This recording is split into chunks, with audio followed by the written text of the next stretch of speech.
Mon credo, c'est de faire partager aux gens ma passion, le plaisir de la moto.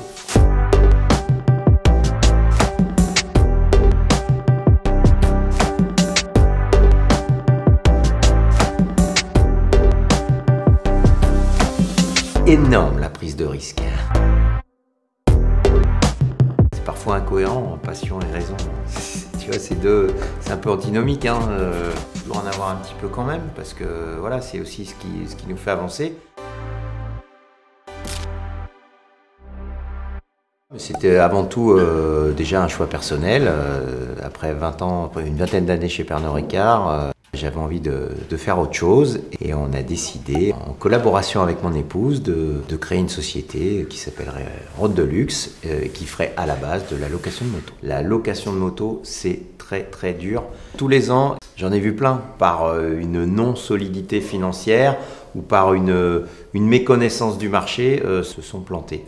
Mais effectivement, moi-même, je me serais planté aussi si on n'avait pas eu une solidité financière importante. On est déjà au mois d'août, il faut penser à l'année prochaine, achat des futures motos, peut-être des nouveaux modèles, voilà, qu'est-ce qu'il peut nous proposer, qu'est-ce qui va arriver de sympa et qu'on pourra mettre dans notre flotte de motos.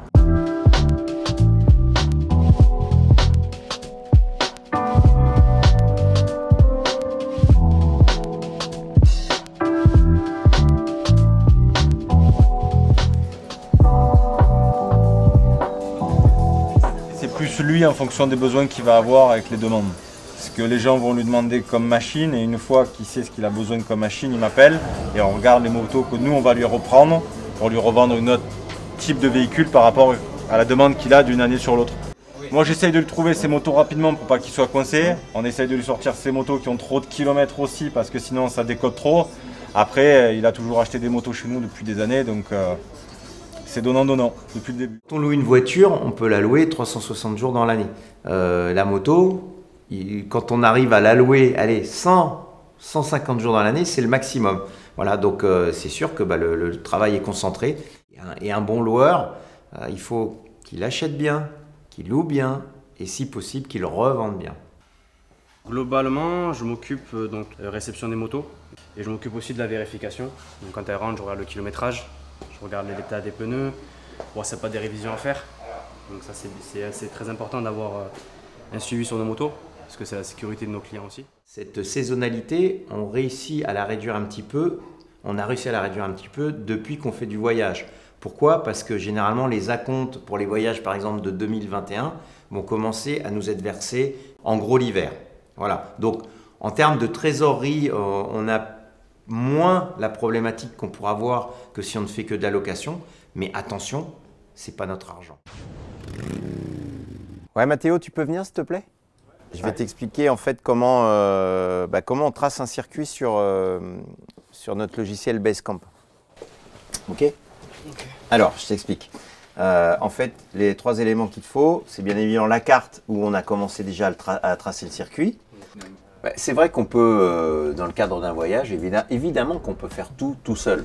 On s'en rend pas bien compte, hein. Pendant qu'on va rouler, là ils vont s'en rendre compte parce qu'ils se disent « mais jamais j'aurais eu l'idée de passer par cet endroit-là ». Comment il a découvert ça? Comment? C'est parce qu'on a passé énormément de temps sur la route pour aller repérer tous les circuits. Ce qu'un client va faire en une journée, nous on a peut-être passé 2-3 jours à passer par différents endroits et se dire tiens, c'est cette route-là la mieux adaptée.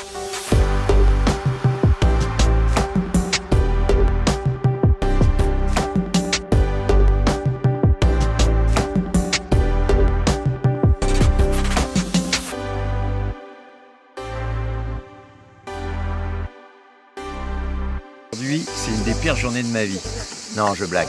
Non, ouais, c'est ça aussi le métier, c'est de découvrir des nouvelles routes, de préparer des tours pour nos prochains clients. Donc c'est bien évidemment aussi du fun pour nous en amont de guider après nos clients. Voilà, et en plus, voilà, Voilà, c'est d'autant plus d'actualité. Donc, et vous ferez d'ailleurs, de toute façon, pour l'instant, tout est bloqué pour les États-Unis, mais vous ferez votre ESTA au moment où vous aurez votre nouveau passeport. Ça sert à rien. Covid, ça a eu un énorme impact sur la partie voyage, c'est-à-dire qu'en gros, tous les circuits, tous les voyages qu'on aurait dû faire en 2020 ont été reportés à 2021. Ça va être compliqué pour nous, mais ça va être compliqué pour tout l'univers du tourisme, pour tout ce qu'il y a autour. C'est-à-dire que là, pour l'instant, on survit avec ces acomptes, on survit avec les prêts qu'on a pu faire, mais on a fait des prêts pour une inactivité de 3 à 4 mois. Voilà comment ça va se passer si ça continue en 2021. Honnêtement, ça va être très très compliqué.